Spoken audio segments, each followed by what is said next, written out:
You mentioned about finding the sleeper players. How does being an NBA scout factor into your evaluation of talent? Does that help, or is it a non-factor? No, it definitely helps. I mean, there's no question. And being a former NBA scout, I mean, I know how to evaluate talent. I know what I'm looking for, and I know what we're trying to put in place. What's difficult is you get in a situation. We had a pretty good system going. We had. I mean, you understand, we won 84 games in 3 years, and when you put all the Division I teams together and then all the Division II teams together, in those last 3 years, that's over 600 and something teams. Kennesaw State was in the top 5. We tied the amount of wins that Duke had. Syracuse, Illinois, and Metro State. And one other team. Did I say Kentucky? No. Okay, Kentucky and Kennesaw State. Mm-hmm. Out of all the wins at Division II, Division I added together in 03 season, and then the next year, the 04 season, we won 60 games. Well, no one in Division I won more games. No, we weren't Division I team, so it's apples and oranges. I want to make that clear, but at the same time, Metro State had won 60, but no one had won more than us. So we went from obscurity all the way to the top. And what a lot of people forget is we ranked second in the nation the next year. But more importantly, I'm not wanting to, Scripture says a wise man lives in the future and a fool lives in the past. Mm-hmm. I don't live on the past, but I do want to build on the past. You've got to have a foundation in anything that you do to build for the future, and that's what I'm here. I'm excited for this team, but our future is now. We are now a second-year counter. That's exactly what we are. Nothing more, nothing less. We're a second-year counter, and we got 2 sophomores. We got a junior, and we had some decent recruits that we brought in, and we feel pretty good where we are right now. Oh. We've heard the players, every time we've had players come in, they've talked about, we've asked them just to give an insight on the coaching staff, and one unanimous thing that has come from every player is that you are more than a basketball coach to them. You are a second father. You are somebody that they go to and they trust. How does that make you feel, just hearing how the players speak of you as more than a basketball coach to them? Well, that makes me feel good. I didn't know that until you just told me, and it makes me feel good. My high school coach, junior college coach, and my 4-year college coach all had a lot of influence on me. One of my players asked me one time, they said, Coach, why aren't you in the NBA, or why didn't you want to continue going for the NBA? And no one had ever asked me that. As many interviews as I've been in. And just off the cuff, I said, well, let me ask you a question. If I gave you $500, how long would it last you? And they said, about 2 or 3 weeks. I said, if I gave you $1,000, oh, Coach, I'll stretch that thing out. I'll stretch it as long as I can. I'll get cheeseburgers. I'll McDonald's. I'll go to Taco Bell, Coach. Gas. I'll stretch that $1,000 out a couple months. I said, well, what if I gave you $100? And they go, well, Coach, after I took my girlfriend out to the movie, go get a meal, maybe put a little gas in my car or truck, whatever it may be, I wouldn't have much money, probably about a week. And then I asked them, well, how long will influence last? And they said, forever. And I said, that's why I coach. A coach is someone that can look down in their heart, down in their soul, and find the good, and help them look down in their heart and their soul and find the good.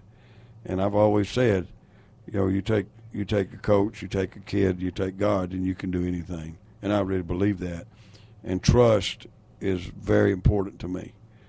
But it's an old adage, but it's true. No one cares, how much you know until they know how much you care. Mm-hmm. And they test you now. They'll test you.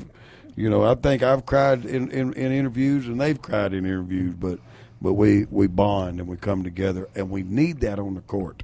You need that in the battlefield in life, and you need the battlefield if you're in a war. You got to know your teammate, and you can trust each other. It's vital.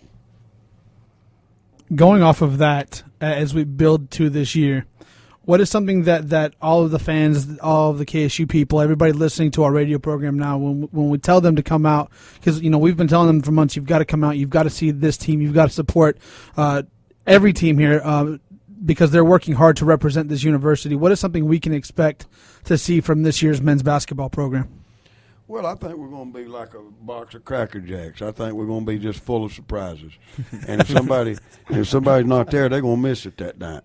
You just don't know. We might have, but the one thing I can guarantee you is I can guarantee you that the guys are going to work hard, and they're going to play together. And, a lot of people knows that our team last year was tilted a little bit toward Markeith, and we had to ride him a lot. This year we're opening things up a little bit more. We might struggle some early, but as time goes on, I think we'll have an overall well-balanced team. And it's okay. Like some coaches say, I don't want to coach a star. Mm-hmm. Well, I'm just saying the star's in the team, but at the same time, if I'm not mistaken, you can still win with stars, but I think all of our team and anybody puts on a jersey is a star. I think what we could say is they're going to work hard, they're going to play smart, they're going to play together. And now the key in the coaching and them and on their part is, can we do it consistently? Another thing is we want to make it fun. This is a college experience. Kids need to come, come to the games, enjoy themselves, yell at anybody but the coach, yell at the officials, yell at the other crowd, people, to have fun. And then, because you need that. I think it's a stress reliever. But I like this team. I've said it earlier. I've said it in many interviews already. From spring, summer to fall, I've never had a team on an overall team basis and a consistent basis work as hard as they have in the weight room and other things. So I'm real proud of them that way. This team has a lot of new players, whether it's freshmen or transfers. Does having players like Spencer and like Kelvin, like leadership players, does that help you and make your job any easier? Well, absolutely. There's no question about it. If you look and notice the teams that win at our level or play really good at our level in the NCAA tournament, they're upperclassman-oriented team. It's hard to get in the NCAA tournament with underclassmen. They just don't understand the pushing and the shoving, the tough plays, the no calls, and the calls that you have to adjust to in keeping your composure at Division I level. But with the young guys coming in, I think they look up to our guys. Matter of fact, we really don't have a lot of experience coming back. It's a little bit. I hear people talking. They say, "Oh boy, you got all this experience." I said, "Okay, you take out Markeith, Ladarius, and Spencer. Now where's our experience?" And they said, "Well, dang, coach, that's the ones I was talking about." And I said, "Yeah, but where's our depth?" "Well, I don't know yet." And I said, "Well, that's why we're like a box of Cracker Jacks. We're going to be full of surprises. And when you're young, kids are going to make some mistakes." Mm-hmm. Now, you can't lose sight of the fact that Markeith and Ladarius are young. They're sophomores. They're still sophomores. Mm-hmm. Say whatever we want to say. Young in experience is what I mean. Mm-hmm. They might be 92 years old, but I'm just saying young in experience, okay? And then Spencer, he's a junior, okay, but he's had a freshman year. I really had a lot of respect for him, how hard he played at University of Georgia game. Got my attention. He had 16 points against him, really played hard. And Georgia Tech last year had 16, really played hard. And he's a competitor, and he earned his way in the starting lineup. Kelvin, I think everyone sees Kelvin, knows Kelvin. Kelvin's a great team guy.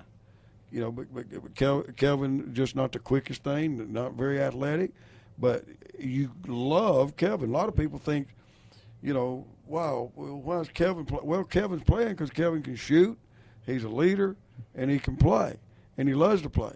Another group goes, man, I love that Kelvin.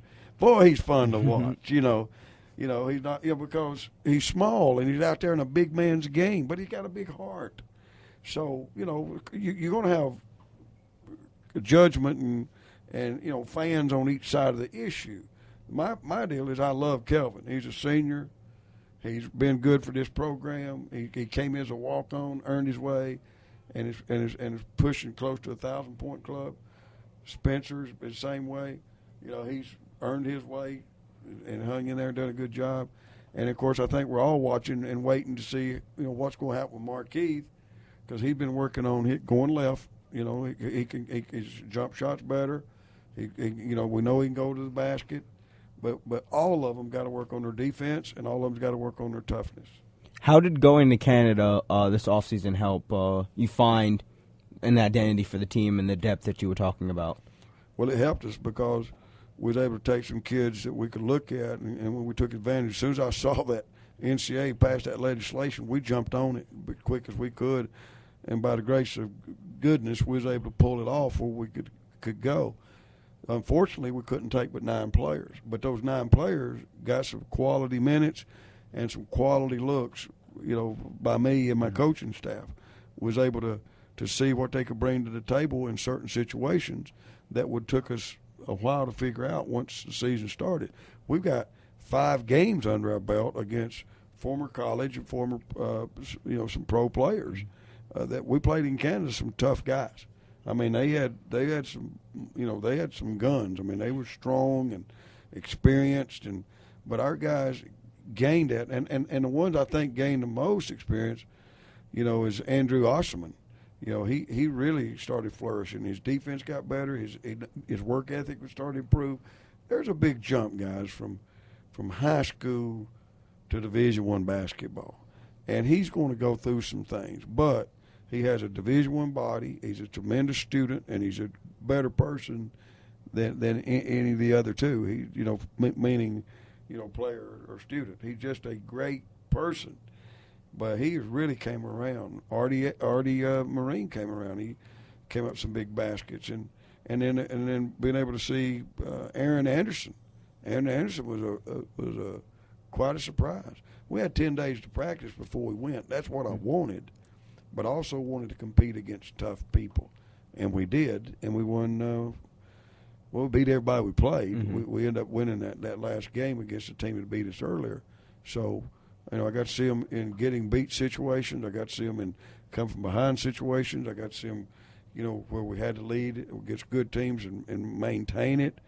But what I saw was a camaraderie. I saw good team effort. I saw work ethic. I saw guys that had the attitude to win and to give their best, and it was fun to see because we need that.